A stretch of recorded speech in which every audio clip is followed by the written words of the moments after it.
we will discuss about dual nature of light.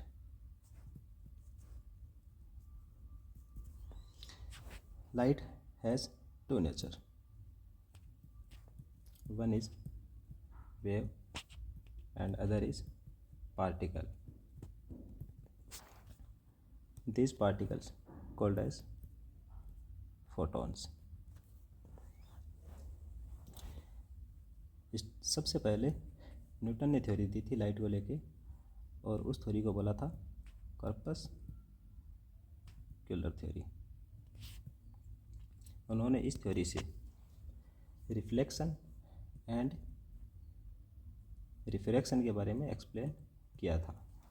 तो कुछ हद तक लगा कि हाँ, ये थ्योरी बिल्कुल सही है। और उन्होंने ये भी बताया साथ में कि किसी भी मीडियम में जो लाइट की स्पीड है वो वैक्यूम से ज़्यादा होती है। इट मीन्स 3 × 10⁸ मीटर पर second. This is the speed of light in vacuum. But Newton told that in medium speed is greater than in vacuum. So एक तो इस थ्योरी की ये लिमिटेशन थी। दूसरा, उन्होंने ये से बोला था कि हमें जो कलर्स दिखाई देते हैं वो ये जिन पार्टिकल से मिलके बनी होती है उनकी वजह से दिखाई देते हैं, और उन पार्टिकल्स को नाम दिया कर्पसल। उन्होंने ये बताया कि ये जो पार्टिकल्स होते हैं वो कई छोटे कई बड़े, तो इस तरीके से ये साइज़ में डिफरेंट होते हैं, और ये अलग अलग साइज़ की लाइट है वो आँखों में आके गिरती है, तो उससे हमें पता चलता है कि कौन से कलर की ये लाइट है। तो इसको भी वो एक्सप्लेन नहीं कर पाए थे ज़्यादा डिटेल में। तो ये उनकी थ्योरी है वो फेल हो गई थी। उसके बाद जो हाइगेन हैं उन्होंने ऐसे वेव ऑप्टिक्स से रिलेटेड, वेव थ्योरी से रिलेटेड कई एक्सपेरिमेंट किए, और उन्होंने ऐसे बताया कि लाइट है वो एक वेव है, और लाइट एज ए वेव मान के उन्होंने कई जो डेरिवेशन हम अभी पढ़ते हैं वो दिए थे। तो उनमें एक इंटरफेरेंस है, वो लाइट को हम एज ए वेव मान के ही कर सकते हैं। डिफ्रैक्शन है, ये भी लाइट को एज ए वेव मान के ही कर सकते हैं। तो इनमें होता ये है कि एक वेव की प्रॉपर्टी है सुपर इम्पोज करना। जैसे कि यहाँ पे कोई दो सोर्स हैं, ये S1 ये S2, और यहाँ से वेव है वो किसी पॉइंट पे जाके मिल रही है। अब इस पॉइंट पे ये दोनों वेव सुपर इम्पोज होंगी। तो सुपर इम्पोज होने का मतलब ऐसा है कि ये दोनों इंटरेक्ट करेंगी, और इंटरेक्ट करने के बाद यहाँ पे सपोज करो कि इसकी इंटेंसिटी I0 है और इसकी इंटेंसिटी भी I0 है। तो अपन ऐसे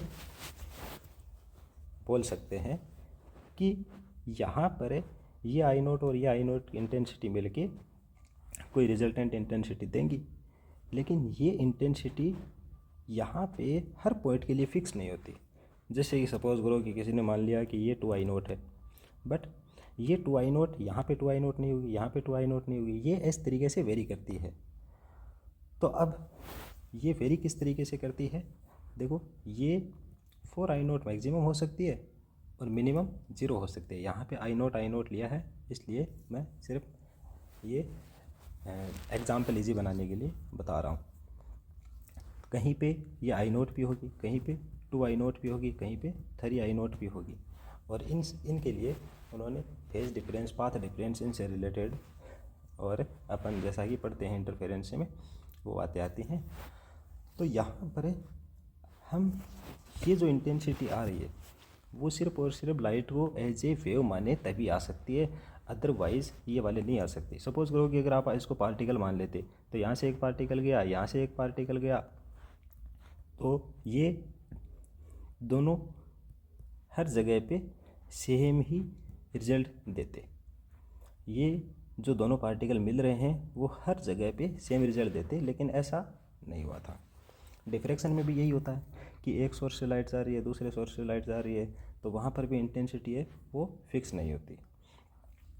तो वेव मानकर लाइट को कई जो फेनोमेना है उनको एक्सप्लेन किया। लेकिन बाद में फोटो इलेक्ट्रिक इफेक्ट की बारी आई। फोटो इलेक्ट्रिक इफेक्ट में ये देखा कि अगर हम किसी मेटल सरफेस पे अगर लाइट इंसिडेंट करवाएं तो किसी सर्टेन फ्रीक्वेंसी की लाइट इंसिडेंट करवाएं तो इससे इलेक्ट्रॉन्स का एमिशन हो जाता है, और उस फ्रीक्वेंसी को बोलते हैं थ्रेशोल्ड फ्रीक्वेंसी। तो अब यहाँ पर इंटेंसिटी मैटर नहीं करती, ये थ्रेशोल्ड फ्रीक्वेंसी जिसे मैं एफ नोट से डिनोट कर देता हूँ। अगर इस इंसिडेंट लाइट की frequency greater than F naught है और इक्वल टू, तभी इलेक्ट्रॉन का एमिशन होगा, अदरवाइज नहीं। So frequency less than F naught, no emission. अबे ये वेव थ्योरी कैसे एक्सप्लेन नहीं कर पाई थी? वेव थ्योरी में ऐसा मानते हैं कि जो एनर्जी है वो एम्पलीट्यूड के स्क्वायर के प्रोपोर्शनल होती है। एम्पलीट्यूड के स्क्वायर के प्रोपोर्शनल होती है, मतलब ये है कि इंटेंसिटी के प्रोपोर्शनल होती है एनर्जी। अब यहाँ पे ये देखा गया कि अगर ऐसा हो रहा है तो इस मेटल पे लाइट इंसिडेंट हो रही थी तो इलेक्ट्रॉन का एमिशन तो होना चाहिए था। जितनी एनर्जी इसको चाहिए उतनी एनर्जी इसको मिल जाएगी, अभी नहीं तो थोड़ी देर बाद मिल जाएगी, कुछ टाइम के बाद मिल जाएगी। तो इस तरीके से इलेक्ट्रॉन का एमिशन होना चाहिए था, लेकिन इलेक्ट्रॉन का एमिशन हुआ नहीं। अब ये क्यों नहीं हुआ? क्योंकि यहाँ पे एनर्जी है वो जो ये because frequency of this light wave is less than threshold frequency. दूसरी बात ये भी देखी कि अगर किसी मेटल पे लाइट इंसिडेंट करवाएं तो मान लो कि इसकी फ्रीक्वेंसी है वो एफ है, जो कि ग्रेटर देन एफ नोट है। तो यहाँ से इलेक्ट्रॉन का एमिशन बिना किसी टाइम लैग के हो जाता है। ये ऑलमोस्ट 10⁻⁹ सेकेंड लेता है इलेक्ट्रॉन का एमिशन होने में। बट हम लाइट को एज ए वेव माने, सपोज करो कि ये वाली वेव मानी, तो वेव एक कंटिन्यूस फ्लो होता है एनर्जी का। सो यहाँ पे कोई इलेक्ट्रॉन था, यहाँ पर ये वेव एनर्जी लेके आई, तो ये वेव इस इलेक्ट्रॉन को एनर्जी देगी, तो उसमें कुछ ना कुछ टाइम लगेगा, हो सकता है कुछ सेकंड, कुछ मिनट, कुछ घंटे। तो ये कुछ टाइम के बाद एमिशन होना चाहिए था, बट ऐसा नहीं हुआ। एक्सपेरिमेंटली ये देखा गया कि इलेक्ट्रॉन के एमिशन में कोई लैग नहीं होता, नो लैग। एक्सपेरिमेंटली जैसे ही आपने लाइट इंसिडेंट करवाई तो इलेक्ट्रॉन का एमिशन फटाक से हो गया, कोई टाइम लैग नहीं। तो यहाँ पर ये भी देखा गया कि इंटेंसिटी मैटर नहीं करती, और अगर हम लाइट को वेव माने तो यहाँ पर भी टाइम लैग होना चाहिए था, तो टाइम लैग नहीं हुआ। दूसरी बात ये कि हम जो लाइट है उसकी ब्राइटनेस बढ़ाएं या घटाएं, उससे इलेक्ट्रॉन निकलेगा इसकी कोई गारंटी नहीं है। जैसे कि फ्रीक्वेंसी है ये लेस देन एफ नोट है इस लाइट की, अब इसकी इंटेंसिटी स्टार्टिंग में आई है, तो यहाँ पे ये जो इलेक्ट्रॉन है इनका एमिशन नहीं होगा, नो एमिशन। क्यों? क्योंकि इसकी फ्रीक्वेंसी है वो लेस देन एफ नोट है। अब मैं अगर इसकी इंटेंसिटी 4i कर दूँ, 10i कर दूँ, मीन्स ब्राइटर लाइट का मतलब ये नहीं है कि अब ये इलेक्ट्रॉन बाहर निकल जाएगा। मैं इंटेंसिटी बढ़ा रहा हूँ, आई पर भी नहीं निकला, 4i पर भी नहीं निकला, 10i पर भी नहीं निकला। इन सब में एक कॉमन बात ये थी कि इनमें इस लाइट की frequency less than F naught है। तो इसलिए आप कितनी भी ब्राइट लाइट डालो, कोई इलेक्ट्रॉन का एमिशन नहीं होगा। बट अगर F greater than F naught है तो कितनी भी कम इंटेंसिटी की लाइट आप इस पे इंसिडेंट करवाओ, ये इलेक्ट्रॉन का एमिशन हो जाता है। यहाँ पे इलेक्ट्रॉन एमिशन बिना किसी टाइम लैग के हो जाता है। तो यहाँ पे बात ध्यान में रखने वाली ऐसी थी कि ये जो फेनोमेना है जहाँ पर इलेक्ट्रॉन का एमिशन हो रहा है वो सिर्फ और सिर्फ फ्रीक्वेंसी पे डिपेंड कर रहा है कि निकल रहा है इलेक्ट्रॉन या नहीं निकल रहा है। इंटेंसिटी पे डिपेंड नहीं कर रहा निकलेगा या नहीं निकलेगा।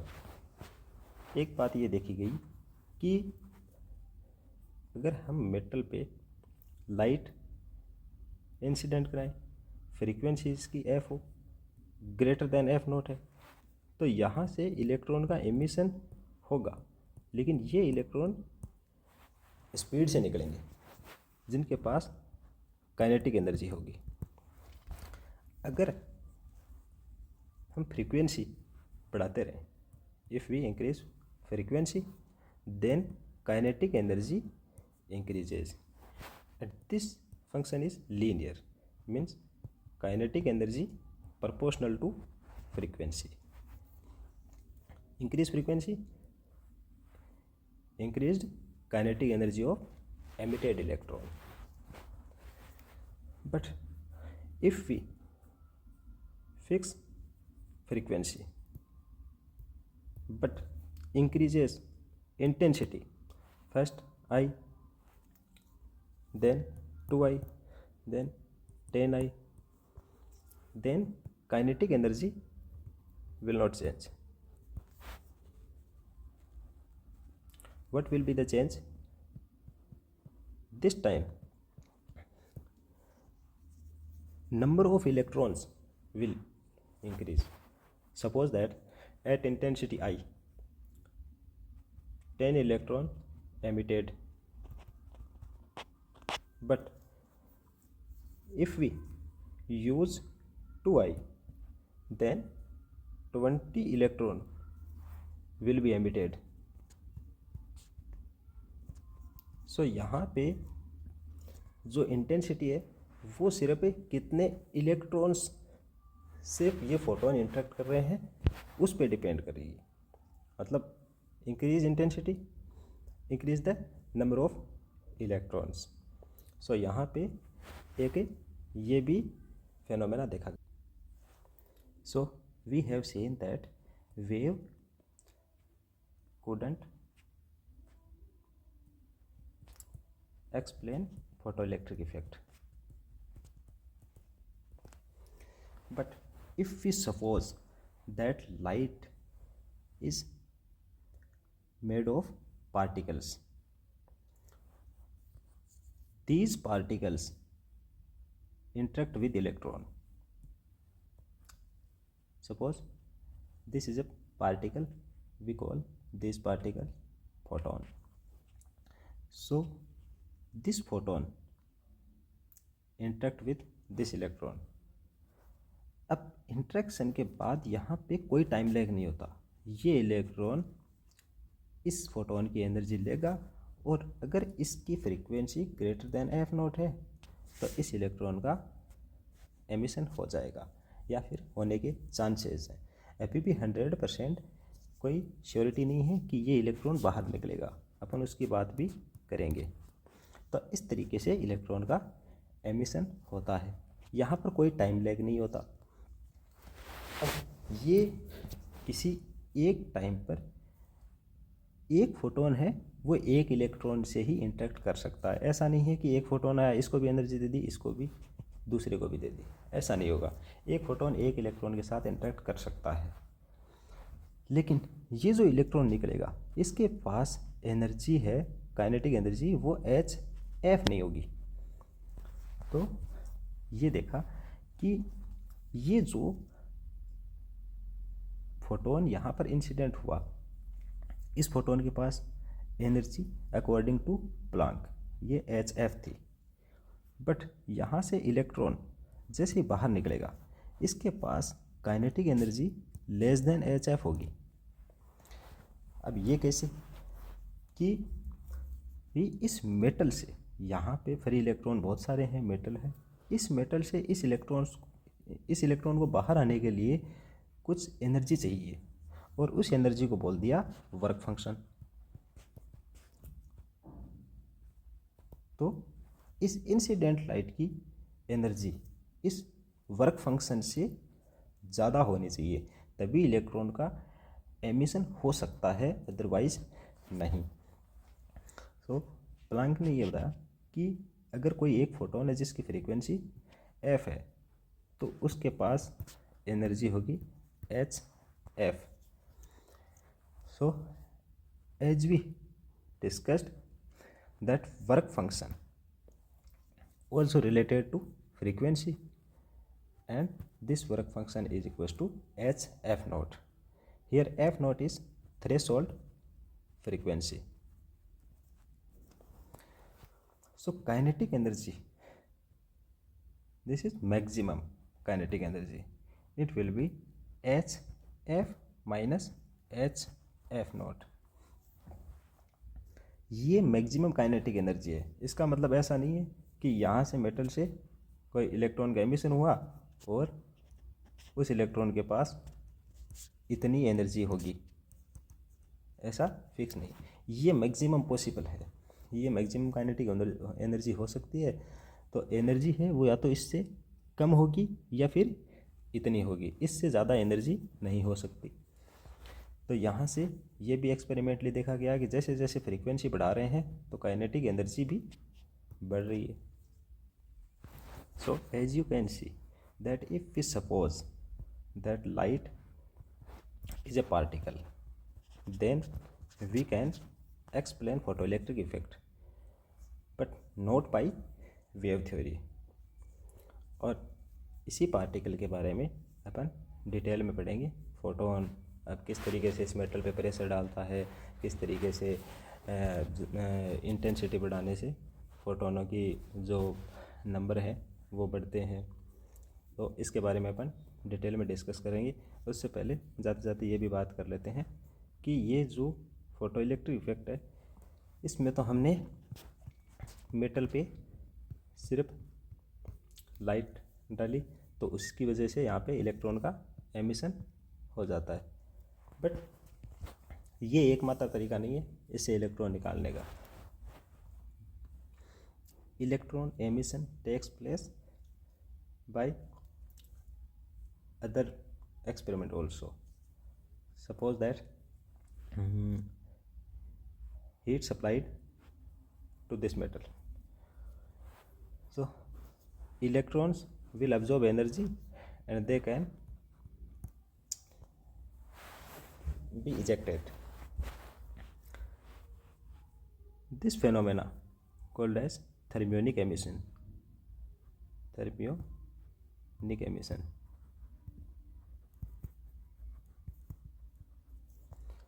So मेटल को हीट एनर्जी देंगे तो भी इलेक्ट्रॉन का एमिशन हो सकता है।